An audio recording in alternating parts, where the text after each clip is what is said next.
முன்னாள் மாணவர்களும் இணைய இருக்கிறார்.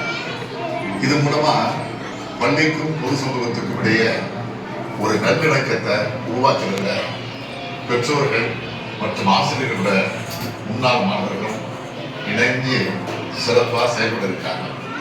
தமிழ்நாட்டில் இருக்க எல்லா அரசு பள்ளிகளையும் பள்ளி மேலாண்மை கொடுக்க மறு கட்டமைப்பு செய்வதற்கான முன்னெடுப்பு தொடங்கப்படும். கடந்த 2 ஆண்டுகளை போலவே வருங்காலத்திலையும் தொடர்ந்து நீங்க அரசு பள்ளிகளோடும் இணைந்து செயல்படும்.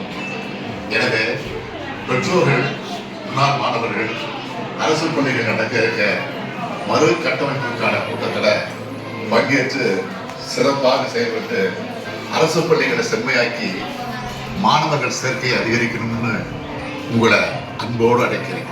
உங்களுக்கு உறுதுணையா நானும், பள்ளிகளுக்கு உறுதுணையா நீங்களும் ஒன்று சேர்ந்து செயல்படுவோம். நம் பள்ளி நம் பெருமை. நன்றி, வணக்கம்.